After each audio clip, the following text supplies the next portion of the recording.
ኮሜዲያን ያሲኖ ከባድ ተቃውሞ እየገጠመው ይገኛል። አልስማማም በዚህ ሐሳብ አትሞክር ስትፈልግ አከራዩም እየሞከረ ነው። ከቻልክ ቤቱን ልቀቅለትና የተሻለ የሚከፍለው ሰው መጥቶ ይገኛል። እንግዲህ ከሰሞኑ እንደምታውቁት እየሞከርኩ ነው የሚል ሳውንድ ትሬንድ ሆኗል ማለት ነው። በጣም ብዙ ሰው ሐሳባችን ተገለጸልን ብሎ እየሞከርኩ ነው ያለ ይገኛል። ሁሉም ኢትዮጵያዊ ማለት በሚቻል ደረጃ በተለይ ደግሞ በኪራይ ላይ የሚኖር በሙሉ እየሞከርኩ ነው፣ ህይወት የከበደው በሙሉ ቤተሰብ ማስተዳደር የከበደው ሙሉ የኢትዮጵያ ህዝብ ማለት ይቻላል እየሞከርኩ ነው ሲል ተናግሯል። ሙሉ የኢትዮጵያ ህዝብ ማለት ነው። ነገር ግን ይህ ንግግሩ ደግሞ ከባድ ተቃውሞን እያመጣበት ይገኛል። እንደምታውቁት ከሰሞኑ እየሞከርኩ ነው የሚለው ሳውንድ ትሬንድ መሆኑን ተከትሎ አንዳንድ ሰዎች ለምን እየሞከርኩ ነው ትላለህ፣ እየሞከርኩ ነው አይባልም ብሎ ከባድ ተቃውሞ እያደረሱበት ይገኛሉ። ይህ ተቃውሞ የሚመጣው ታዲያ ከአንዳንድ ግለሰቦች ሲሆን እነሱ ደግሞ እንግዲህ ምን ለማለት እንደፈለጉ የታወቀ ነገር የለም። ነገር ግን እየሞከርኩ ነው ለምን ትላለህ? አከራዮችም እየሞከሩ ነው። መከራየት ካልቻልክ መክፈል ካልቻልክ አንተ ውጣና ሌሎች መክፈል የሚችሉት መግባት ይችላሉ ተብሏል ማለት ነው። ነገር ግን ይህ ንግግራቸው ደግሞ በሌሎች ቲክቶከሮችም ሆነ ዩቲዩበሮች ዘንድ ከባድ ተቃውሞ እያመጣባቸው ይገኛል ማለት ነው።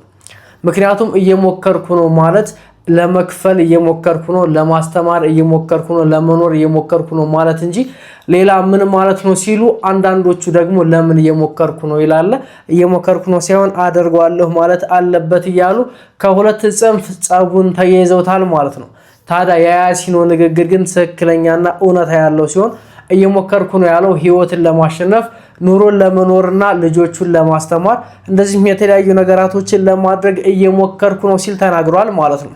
እናንተስ ከየትኛው ሐሳብ ትደግፋላችሁ? እየሞከርኩ ነው የሚለው ከሚሞክሩት፣ ለመስራት ከሚለፉት፣ ለመኖር ከሚጥሩት ወይንም ደግሞ እነዚህን ሁሉ ያደረጉ አልሳካላቸው ብሎ በጣም እየደከሙ ካሉት ናችሁ?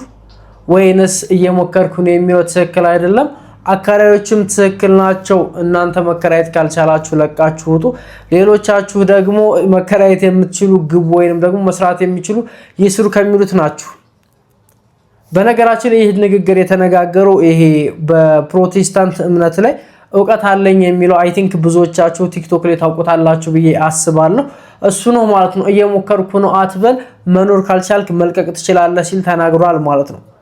ታዲያ በሚገርም ሁኔታ ለዚህ ንግግሩ ግን በጣም ብዙ ቲክቶከሮች መልስ እየሰጡት ይገኛሉ ማለት ነው። እነ ዳሎል ኢንተርቴይንመንት አይ ቲንክ ብዙዎቻችሁ የምታውቋቸው ስም መጥቀስ አያስፈልገኝም፣ ለዚህ ንግግር መልስ እየሰጡት ይገኛሉ ማለት ነው። ንግግሩም በጣም ትክክል ያልሆነ ከመስመር የወጣ እነዚህ ሙሉ ኢትዮጵያውያንን ከባህል ያፈነገጠ ንግግር ነው ማለት እንችላለን ማለት ነው። እንደምታውቁት አብዛኛው ኢትዮጵያዊ ስራ የለውም፣ የሚበላው የለውም፣ የሚጠጣው የለውም፣ መኖሪያ የለውም። ሁሉም በችግር ላይ ያለበት ሰዓት ነው። ታዲያ በዚህ ሰዓት ማገዝ ሲገባ ከጎን መሆን ሲገባና የተለያዩ አስተዋጽኦች ማድረግ ሲገባ በሐሳብ እንኳን መደገፍ አለመቻል ከባድ ተቃውሞን ያስነሳል ማለት ነው። ስለዚህ እስኪ እናንተስ በዚህ ሐሳብ ላይ ምን ትላላችሁ? ሐሳባችሁን ኮሜንት ላይ አስቀምጡልኝ።